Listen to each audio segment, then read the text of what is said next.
Olá galera, dando continuidade aqui ao nosso curso de tópicos de estatística não paramétrica. Hoje nós vamos estar falando do teste exato de Fisher. Mais especificamente, vamos estar falando do teste exato de Fisher para tabelas 2x2. Lembrando que essa ideia poderá ser generalizada para outras tabelas de tamanhos maiores. Bom, então vamos começar o nosso vídeo com a seguinte pergunta. Será que homens e mulheres pensam de modo diferente com relação à legalização do aborto no Brasil? Então, digamos que um pesquisador ele deseja saber se homens e mulheres pensam diferentes com relação a essa temática, que todos nós sabemos, né, ela já tem uma série de polêmica em torno dela. Bom, a nossa ideia, obviamente, não é entrar na questão polêmica, é apenas usar isso como um ponto de referência, um exemplo para a modelagem estatística que queremos aqui apresentar. Então, como nós estamos dividindo a população em homens e mulheres, né, essa pesquisa ela deveria ter a seguinte característica para a gente poder fazer aquilo que queremos mostrar aqui no vídeo, tá? Nós vamos tirar uma amostra de homens, e nessa amostra de homens ele vai responder se é favorável ou se é contrário à legalização do aborto no Brasil. Mesma coisa para as mulheres. As mulheres só vão poder responder se são favoráveis ou contrárias a essa legalização. Ou seja, a resposta de cada indivíduo é binária, tá certo? É uma variável que nós chamamos de Bernoulli. Então a resposta de cada indivíduo é uma variável de Bernoulli. Nós vamos tomar essa amostra de modo totalmente aleatório e sem reposição, então a pessoa que já participou da pesquisa ela não poderá ser sorteada novamente, e nós vamos fazer isso de modo aleatório em determinada região na qual você quer inferir. Isso faz com que essas respostas, que são os ensaios de Bernoulli, passem a ser independentes entre si, tá certo? Então a amostra de mulheres também vai seguir essa mesma característica da amostragem dos homens. Agora, o número de pessoas que vão participar na amostra não necessariamente será o mesmo. Nós podemos ter na amostra um número diferente de mulheres com relação ao número de homens, por algum motivo relacionado aos estratos ou ainda por questões de amostragem. Nós não vamos exigir que essa quantidade seja exatamente a mesma, não é necessário essa prerrogativa. Então, se a gente chamar de P1 a probabilidade de um homem responder favoravelmente à legalização do aborto no Brasil e P2 a probabilidade de uma mulher responder favoravelmente à legalização do aborto no Brasil, o que nós queremos testar é a hipótese nula de que essas duas probabilidades são iguais. Isso significaria dizer que as mulheres pensariam de modo semelhante aos homens caso essas duas probabilidades fossem iguais. Bom, contra a hipótese alternativa de ser diferente, ou de uma ser maior do que a outra, ou de uma ser menor do que a outra, né? Então, basicamente, o que nós queremos mostrar aqui para vocês vai ter essa característica. Então, vamos estar trabalhando em uma tabela 2x2, onde nós vamos ter aqui, né, a característica, o gênero homem e mulher, e ser favorável ou ser contrário à legalização do aborto. Nós vamos, em cima desse exemplo, tentar mostrar para vocês o teste exato do Fisher, que também vai valer em outras situações, né? Não só para os testes de homogeneidade, como é o caso desse que nós estamos trabalhando, mas também para os testes de independência, similar ao que nós já vimos em outro vídeo relacionado ao teste de Q². Bom, então vamos tentar entender um pouquinho disso com as tabelas de dupla entrada. Bom, então vamos tentar entender um pouquinho como é que essa situação poderia ser discutida, né? Usando aqui uma tabela de dupla entrada, né? Você tem os homens, as mulheres e as opiniões de favorável ou contrário à legalização do aborto dentro dessa tabela. Então eu vou fazer com vocês aqui um caso menor, e a ideia que vai ser feita aqui ela vale para casos que tenham maior quantidade. Então vamos supor aqui que o total de pessoas entrevistadas foi 10, tá ok? Então vou colocar aqui nessas duas tabelas de início, 10 pessoas foram entrevistadas. E aí, se você tem 10 pessoas entrevistadas, você pode ter algum cenário relacionado à quantidade de homens e mulheres. Então, eu poderia ter, por exemplo, aqui 4 e aqui 6, né? 4 homens e 6 mulheres. Poderia ter, digamos aqui, só a título de exemplo, 3 e 7. 3 pessoas foram favoráveis, 7 foram contrárias. Somando os dois resulta em 10. Ou você poderia ter aqui, digamos, 5 e 5. E aqui você poderia ter 7 e 3, que daria a mesma ideia. Bom, o que eu quero destacar com vocês é que se esses valores que aparecem aqui nas marginais, né, os totais marginais das pessoas que são favoráveis e da quantidade de homens e mulheres que participaram da pesquisa, se eles estão pré-fixados, então na tabela 2x2 não precisa você saber de todas as informações que estão aqui dentro. Se você conhecer uma desses valores, nós vamos fixar como sendo aqui esse primeiro, ou seja, a quantidade de pessoas ou de homens que foram favoráveis à legalização do aborto, se você conhecer essa quantidade, as outras 3 estão pré-determinadas. Então, vamos ver. Por exemplo, se aqui você tivesse o valor 0, né, o que iria acontecer para essa outra casa? 4 menos 0, aqui daria 4, aqui teria que dar 3, e aqui teria que dar 3 para você fechar as marginais. Ó, se aqui fosse 0, 0 mais 4 dá 4, 0 mais 3 dá 3, e aí 3 mais 3 dá 6, 4 mais 3 dá 7. Ou seja, só em você conhecer o valor 0, os outros 3 já estão pré-determinados. Mas é claro que esse valor que nós estamos fixando aqui, ele tem algumas restrições, algumas condições. Por exemplo, se aqui poderia ser igual a 1, vejamos se aqui eu colocasse o número 1 para essa tabela que eu criei aqui. Se eu colocasse o número 1 aqui, obrigatoriamente aqui teria que dar 4. E aí? 1 mais 4 dá 5, beleza. Só que obrigatoriamente aqui teria que dar 6. 1 mais 6 dá 7, beleza, tudo bem. Mas, entretanto, quem entraria nessa casa? Né? Qual o valor que poderia entrar aqui? Não tem nenhum valor que pudesse entrar aqui, porque teria que ser um número que somado com 6 que desse 5. Esse número é menos 1, mas você não pode ter menos uma pessoa na amostra. De qualquer modo, esse valor que aparece aqui tem alguma condição sobre ele. Ele não pode assumir qualquer valor, né? Então, nós vamos estar observando isso. Será que aqui poderia ser o valor 2 sem ter nenhum problema? Vejamos. Se aqui fosse igual a 2, aqui seria 3, na outra casinha, 2 mais 5 dá 7, e aqui poderia ser 0, e aí não teria problema nenhum.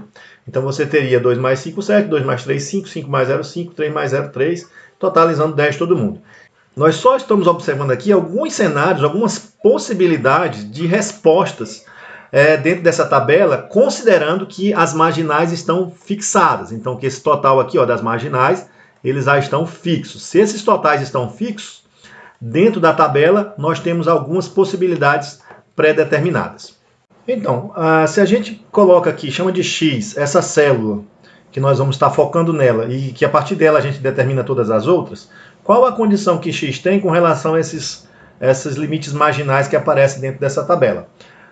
Na verdade, existe uma relação, né? O X, esse X vai estar sempre compreendido entre um N aqui que nós vamos chamar de N_inf e um N superior aqui, que nós vamos definir o que é esse N_inf e esse N superior. Então, esse valor de X aqui ele tem uma restrição, ele vai estar sempre preso, né, entre esse N_inf e N sup, onde o N_inf é o máximo de 0 de N1 ponto mais N.1 menos N ponto, onde esses N1 ponto e N.1 são aqui, as marginais relativos às pessoas favoráveis e relativos à amostra 1 e à amostra 2. Aqui o N.1 é o total da amostra 1, N2 ponto é o total da amostra 2, N.1 é o total de pessoas favoráveis, N.2 é o total de pessoas contrárias e N ponto é o total de pessoas como um todo. Então, vejamos aqui, vamos fazer essa continha então aqui para a gente ver onde que X estaria variando aqui. O N_inf para essa tabela então seria o seguinte, seria o máximo entre 0, o N1 ponto aqui, o N1 ponto é o 4, somado com o 3, menos o total geral que é 10. Então, nesse caso, você teria como sendo o máximo entre o 0, 4 mais 3, 7 menos 10 dá menos 3. E qual é o valor máximo entre 0 e menos 3? Nesse caso, é o valor 0. Então, significa que, nesse caso, o X ele vai variar de 0 até um valor N super, que é dado da seguinte maneira. O N super vai ser o mínimo de N1 ponto, ou seja, do 4 e do 3. Então, nesse caso, o N super é o mínimo entre os valores, é 3. Em outras palavras, esse valor X aqui, o N super é mais fácil de compreender. Esse valor aqui, ele não pode ser superior ao menor dos dois aqui do extremo, né? Claro que ele tem que ser menor, no máximo, o número 3. Porque se ele for 4, não tem como você pegar 4 e somar com alguém e dar 3. Então, no máximo, ele é o menor entre esses dois aqui. Portanto, o X está variando de 0 até 3. Ou seja, se os valores marginais forem esses que nós colocamos aqui, nessa célula pode entrar 0, pode entrar 1, pode entrar 2 ou pode entrar 3.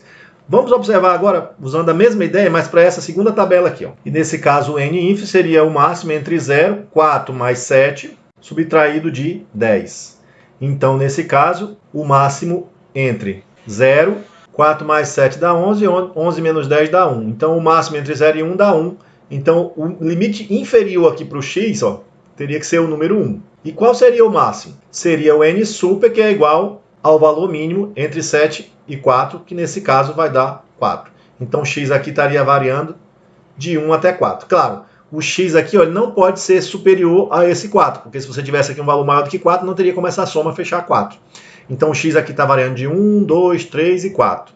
Se o x é 1, aqui é 3, e aqui é 6, e aqui seria 0, e daria certinho. Agora, se o x fosse 0, obrigatoriamente aqui seria 4, não teria mais como essa soma fechar em 3. Por isso que ele começa no valor igual a 1. Então a primeira coisa é observar que os valores marginais, eles já definem para a gente quem pode entrar aqui dentro, né? Quais os valores que podem entrar dentro dessa casinha. No caso, para essa tabela, o x está variando de 1 até 4. Então, digamos que você observou nessa pesquisa exatamente essa tabela. Eu vou chamar aqui de O11, o número de sucessos na primeira amostra, tá certo? Então, aqui favorável seria, ser favorável significaria um sucesso, e a homens eu estou me referindo como se fosse a amostra de número 1, primeira amostra.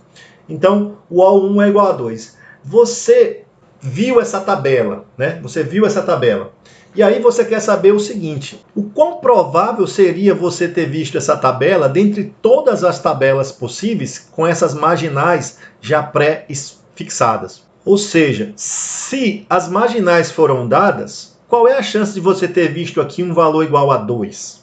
É essa pergunta que você quer responder. Você quer, então, saber o seguinte: qual a probabilidade de eu ver, né, de eu ter um número de sucessos na primeira amostra igual a 2, dado que, ou sabendo que, eu já conheço todas as informações marginais. Então, quanto que vale essa probabilidade? Como que eu posso encontrar essa probabilidade? Ou seja, eu quero saber o quão raro é eu ver esse valor dentre todos os valores possíveis para essas tabelas, quando as informações marginais já estão pré-determinadas. Então, para isso, vamos observar o seguinte, pessoal. Nós pegamos a nossa população e nós dividimos ela em duas categorias, que eram a amostra 1 e a amostra 2. Essa amostra 1 eram os homens e a amostra 2 eram as mulheres. O número de pessoas na amostra 1 eram 4. O número de pessoas na amostra 2 eram 6, e isso resultou em 10 pessoas no total. Então, nós fizemos uma amostragem nessa população, obtendo uma amostra que tem o que pode ter resultados vindo desses dois estratos aqui de homens e mulheres. E nós obtivemos uma resposta positiva para a pergunta, né, um número de sucesso igual a 2. 2 pessoas responderam sim dentre os homens que eram favoráveis ao aborto. Como você pode verificar aqui na tabela, 2 pessoas responderam sim que eram favoráveis ao aborto. E uma pessoa respondeu sim dentre a amostra 2, que é o grupo das mulheres, que era favorável ao aborto. Então aqui nós tínhamos o valor igual a 1. Então, a pergunta agora passa a ser o seguinte: se eu tenho uma população com essa característica, dividida em 2 estratos, e eu tiro uma amostra de tamanho 3, qual é a probabilidade de eu ter exatamente 2 homens respondendo sim, sou favorável ao aborto? Ou seja, de eu ter exatamente 2 sucessos, sabendo que essa amostragem é sem reposição. Então, todo esse contexto cai na chamada distribuição hipergeométrica, né? Você quer calcular a probabilidade de O1 ser igual a 2. E para isso você vai pensar da seguinte maneira: bom, considerando as 10 pessoas que estavam dentro da minha amostragem, né? Ou seja, dentro de todas as minhas tabelas possíveis, as 10 pessoas que estão dentro de todas as minhas tabelas possíveis, de quantas maneiras eu posso selecionar 3? Então, se eu tenho 10 pessoas, de quantas maneiras eu poderia selecionar 3 combinação de 10, 3 a 3. Então, isso me daria todas as possíveis situações, né, de selecionar 3 pessoas para serem as 3 pessoas que responderam sim, eu sou favorável à legalização do aborto. Agora, dentre esse universo, de todos esses grupos aqui, ó, nessa combinação de 10, 3 a 3, e todas as possíveis situações em que eu teria um grupo de 3 pessoas sendo favorável ao aborto aleatoriamente, qual é a chance de eu ter exatamente 2 homens e uma mulher? Isso é a distribuição hipergeométrica. Então, isso vai ser a combinação de 4, 2 a 2, porque dentro do universo dos 4 homens você quer pegar 2, multiplicado, obviamente, se você pegou 2 homens, você precisa ainda pegar mais uma mulher para completar o grupo de 3. Então, você vai dentro do universo das 6 mulheres, combinação de 6, 1 a 1, e pega uma mulher.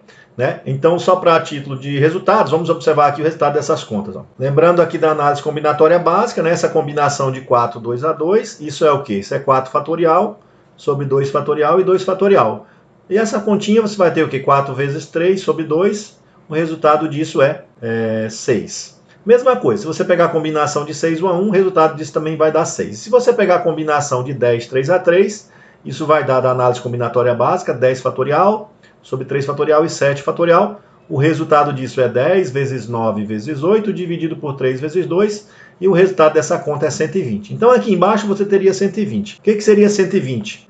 Se o tamanho total da amostra foi amarrado em 10 pessoas, 4 e 6, 10 pessoas, e você quer tirar uma amostra de tamanho 3, então tem 120 maneiras diferentes dentre as 10 pessoas que participam da sua amostra de você tirar uma amostra de tamanho 3. E existem 6 vezes 6, que é o resultado de cada combinação dessa daqui, maneira diferente de você pegar sempre 2 homens e uma mulher dentro dessa amostra de tamanho 3. Porque lembrando que tem 4 homens para você escolher, né? Então você vai escolher 2, fica 2 fora, mas depois você pode ficar substituindo aqui, trocando esses 2 um a um. A mesma coisa, tem 6 mulheres. Você vai escolher somente uma, mas você pode ficar aqui fazendo de uma em uma, substituindo e trocando e vendo os resultados que são montados a partir disso.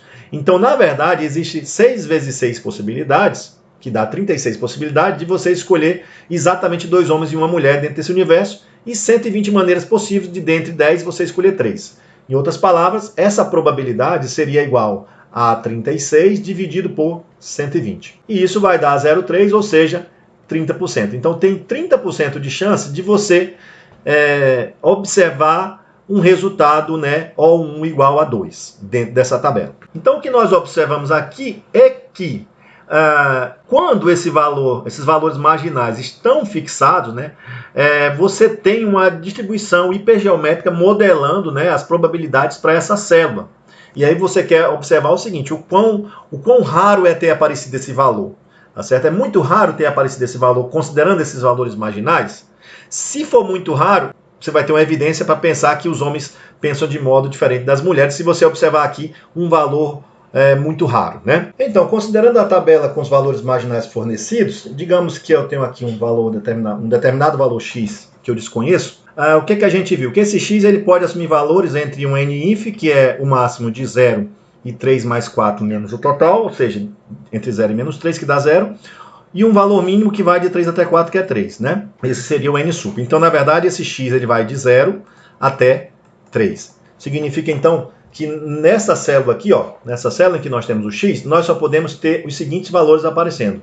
X igual a 0, ou x igual a 1, ou x igual a 2, ou x igual a 3. Então, são todos os valores possíveis para x dentro dessa tabelinha.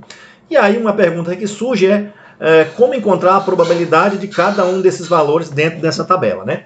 Ou seja, você encontrar a distribuição de probabilidade para essa variável aleatória x, considerando que os valores aqui podem surgir de modo totalmente aleatório. Então nós queremos encontrar a probabilidade de x ser igual a 0, que vai ser dado pela distribuição hipergeométrica da seguinte maneira, né?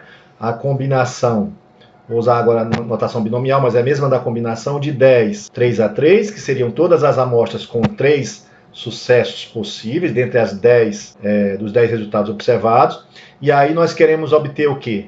Dentre os 4 homens, nesse caso queremos obter 0 homens, multiplicado por, dentre as 6 mulheres, queremos, se a amostra tem tamanho 3, então dentre as 6 nós vamos querer ter as 3 mulheres. E vamos fazer essa continha para essas probabilidades. Depois, na sequência, né, vamos fazer aqui ó, a probabilidade de x ser igual a 1 com a mesma ideia. Isso seria o quê? A combinação 10, 3 a 3 aqui embaixo, todas as tabelas possíveis em que o número de sucesso é igual a 3. Nesse caso, dentre os 4 homens, eu quero obter um homem, multiplicado dentre as 6 mulheres, quero obter 2 para ter a minha amostra de tamanho 3. E vou fazendo isso para as demais valores, né? E aí, fazendo essa conta para cada um dos possíveis valores de x, você vai ter aqui as probabilidades, né? Você pode usar aqui uma calculadora, ou Excel, ou R, para fazer essas contas, né? E você vai ter aqui o valor dessas probabilidades. Com isso, você também pode montar uma tabela de probabilidades, pensando em testes unilaterais à direita ou unilaterais à esquerda. Vamos fazer aqui uma tabela colocando alguns valores acumulados. Então, colocando todos esses valores aqui numa tabela, né? A probabilidade de x ser igual a 0, 1, 2 e 3, colocando esses valores que nós encontramos anteriormente, nós podemos aqui criar, por exemplo, a probabilidade de você ter um valor maior ou igual que o k especificado, que seria simplesmente você pegar aqui a probabilidade de x ser maior ou igual que 0, somar todas essas, a probabilidade de x ser maior ou igual que 1, somar tudo daqui para frente, o que deu 0,833, a probabilidade de x ser maior ou igual que 2, somar tudo daqui para frente, o que deu 0,333, e de x ser maior ou igual que 3. Uma coisa que está posto aqui é o seguinte, quando a gente pegou a população e dividiu população em homens e em mulheres, e depois a gente tomou uma amostra aqui que era o número de sucessos, que nesse caso eram as pessoas que eram favoráveis à legalização do aborto, tinha uma coisa subentendida para que toda essa modelagem fosse uma modelagem pela hipergeométrica, né? Qual é a ideia que está por trás para você modelar pela hipergeométrica? É que, nesse caso, P1 seria igual a P2, que seria igual a um valor P comum aos dois. Ou seja, a probabilidade de um homem responder favoravelmente à legalização do aborto, por hipótese, deveria ser igual à probabilidade de uma mulher responder favoravelmente à legalização do aborto. E aí, nesse caso, essa probabilidade de sucesso deveria ser a mesma em toda essa população. Isso era a nossa hipótese nula. Então, toda essa modelagem que gera toda essa tabela de probabilidades é baseado nessa hipótese, né? Supondo que essa hipótese é verdadeira. E aí, se você viu um valor igual a 2 dentro daquele resultado, qual a probabilidade de você ver um valor maior ou igual que 2 dentro daquela tabela? Maior ou mais extremo do que o 2? É essa probabilidade aqui, que é de 0,333333. Então, esse valor ele não é tão raro. Ele está em torno de 33,33%. Se você estivesse realizando um teste ao nível de 5% de significância, você não iria rejeitar H0 se você visse o valor 2. Por quê? Porque se você viu o valor 2, você não viu um valor tão raro. Entretanto, se você tivesse observado lá um valor igual a 3, né, qual a probabilidade de você estar vendo um valor igual ou mais extremo que o 3? Essa probabilidade já é bem menor, né? É de 0,0333, ou seja, de 3,33%, que é menor do que os 5% de significância. Então, esse p-valor aqui, ó, se você tivesse observado um valor 3 dentro daquela célula chave, né, que era o número de sucesso para homens, isso seria bem raro. Então, provavelmente, né, você, como não acredita que está vendo raras, né, coisas raras, você iria rejeitar a hipótese nula se você visse o valor igual a 3. Então, é claro que eu criei aqui um exemplo bem pequeno, né? Observe que no nosso exemplo nós temos apenas 4 resultados possíveis aqui, e a gente já tem um monte de conta, né? Mas você estaria rejeitando a hipótese nula se você observasse dentro daquela célulazinha O1 o valor igual a 3, considerando o nível de significância de 5%. Aí você iria pensar o seguinte: esse valor foi muito raro ou a minha hipótese é falsa. Como você não pensa que está vendo coisas raras, você iria pensar que estaria vendo que a sua hipótese inicial seria falsa. Então você pode pensar assim: poxa, mas então esse teste ele só rejeita a hipótese nesse caso? Nessa situação, sim. Especificamente nesse exemplo que nós colocamos, sim. Nós temos uma amostra muito pequena. Entretanto, se ele rejeitar, ele está garantindo o nível de significância que você especificou. Então, o teste para amostras pequenas, ele é exato e ele é conservador. Mas lembrando que o teste de Q quadrado, ele é um teste que só vale assintoticamente. E esse teste aqui, ele é um teste exato, ele preserva o nível de significância exato. Bom, qual é o problema então desse teste, né? O problema é mais computacional, você tem que calcular todas essas probabilidades a depender do número de tabelas. Então isso era um problema muito mais relevante quando o Fischer elaborou esse teste lá em 1920, 1934, mais ou menos, né? Quando ele elaborou esse teste, por quê? Porque você fazia as contas todas, digamos assim, na mão.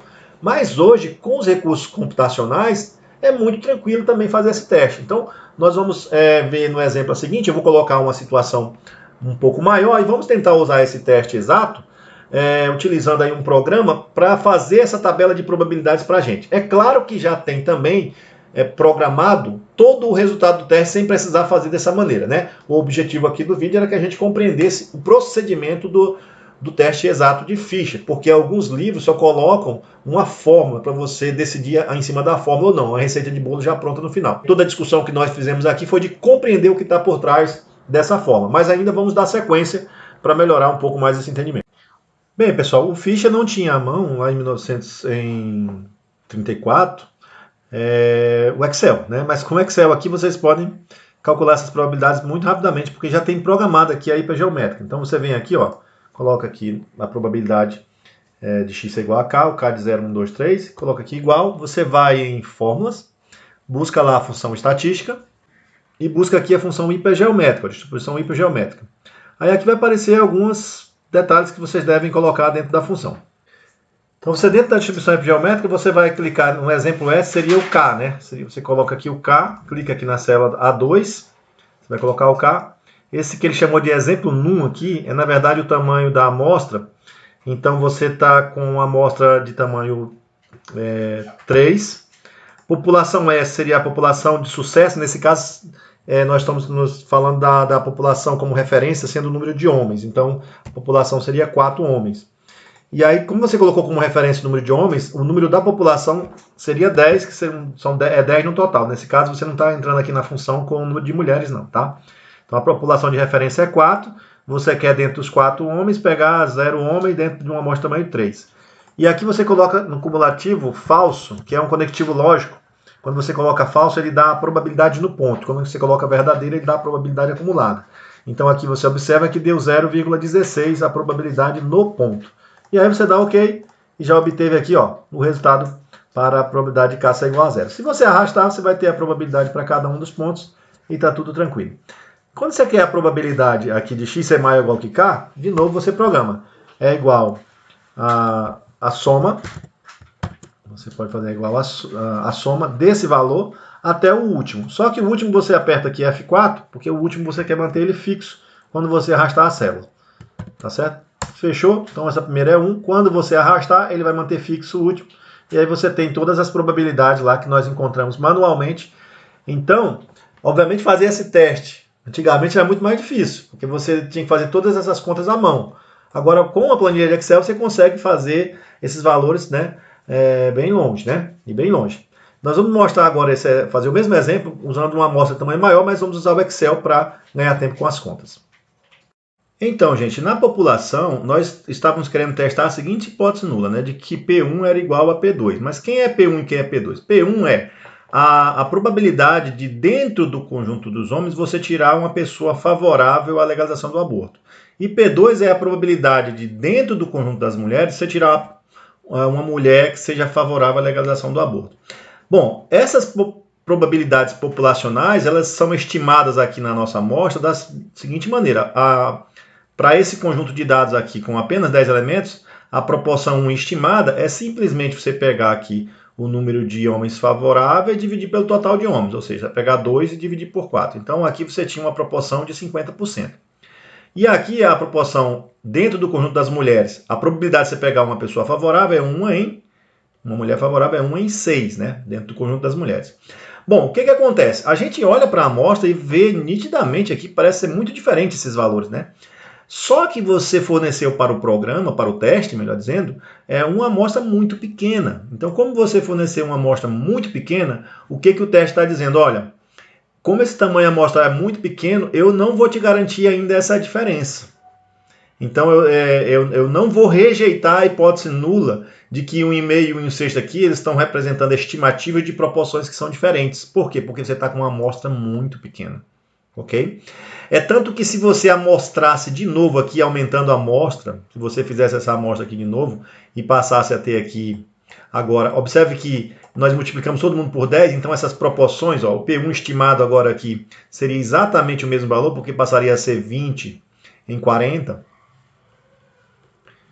o que dá 1/2 também, e o P2 seria a proporção estimada seria 10 em 60, e esse valor também é igual a 1 sexto. Neste caso aqui, nós vamos já verificar, fazer as contas, que o teste vai indicar a diferença. E por que o teste vai indicar a diferença? A gente vai já fazer as contas no Excel.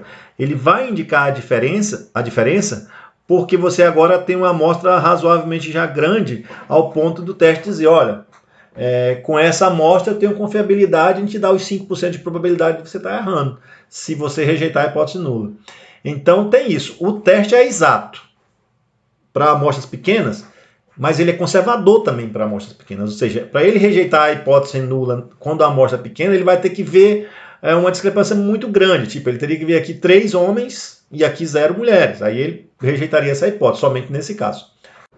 Mas antes de ir lá no Excel, perceba o seguinte. Para essa tabela maior, o nosso valor de x aqui, eu tenho 20, né? Então, digamos que aqui ficasse o valor x em aberto. Quais os valores de x que podem entrar nesse lugar do 20? Eles vão estar compreendidos entre quais extremidades aqui? Bom, eu vou calcular o n_inf, né? Que seria a parte inferior aqui desse intervalo. E ele é o quê? Ele é o valor máximo entre 0 e a soma de 30 com 40 menos o 100. Isso vai dar o máximo de 0 a 70 menos 100 menos 30, e quem é o maior entre 0 e menos 30 é 0. Portanto, a gente já está achando que esse valor aqui de baixo é 0. Então, o x vai de 0 até o n superior, sub, né, seria o mínimo de 30 com o 40, que seriam as marginais aqui, 30 e 40. Bom, o valor mínimo entre 30 e 40 é 30, né? Então, portanto, pessoal, o x vai variar de 0 até 30. Vou precisar saber dessa informação para entrar lá no Excel. Então, o meu valor de x ele vai de 0 até 30. Então, aqui no Excel, eu já coloquei o k indo de 0 até 30, né? Aqui 0, 1, 2 até 30. E vamos encontrar agora as probabilidades. Então, para encontrar as probabilidades, vou digitar aqui, ó, da mesma forma que nós fizemos no vídeo anterior. Vamos digitar aqui igual, buscar lá em fórmulas a distribuição hipergeométrica. Então você vai buscar aqui pela distribuição hipergeométrica. O exemplo onde a gente coloca exemplo S, você coloca na verdade aqui a célula A2, é o primeiro valor de K. Esse exemplo 1 é o tamanho da amostra, então nós estamos considerando aqui ó, uma amostra de 30 pessoas que foram favoráveis. Portanto aqui é 30. A população 40. Colocamos aqui 40.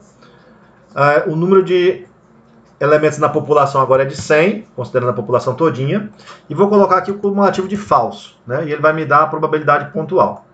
Então observe que essa probabilidade tem um valor muito pequeno. Esse E menos 9 significa 10 elevado a menos 9. Então isso aqui é 0,000, cheio de zeros aí, né? O que você vai fazer então aqui? Você vai vir aqui e vai arrastar essa fórmula até o 30, ok? Em seguida, você teve as probabilidades pontuais, agora você vai pegar a probabilidade de x maior ou igual que k. Então você vai colocar aqui uma soma, começando aqui do 0 até o último, que é o 30. Você fecha, mas você vem aqui no B32 aqui, dá um F4, que é para ele fixar a última célula, tá? Deu Enter e puxa aqui agora até o final. Então, você está observando aqui, ó, deu valores, parece que todo mundo é igual a 1 aqui, mas na verdade não é todo mundo igual a 1. Tem uma pequena diferença aqui, tá, gente? Porque, obviamente, a probabilidade igual a 1 é de x ser maior ou igual que 0. Só que a probabilidade de x ser maior ou igual que 1 é tão próxima dessa de x ser maior ou igual que 0 no cumulativo, que ele deu praticamente o mesmo valor. Se você vir aqui, por exemplo, tentando aqui os decimais dessas casas, você vai verificar que esses valores aqui vão ficando cada vez menores, né? Vamos colocar aqui no formato de número para você verificar. Ó, vão ficando cada vez, e aí você vai começando a ver a diferença. Já começou a ver aqui as diferenças. Bom, o que acontece então aqui? Ó? Nós estamos analisando, nós vimos um resultado de 20. Então, o resultado de 20, vamos grifar ele aqui.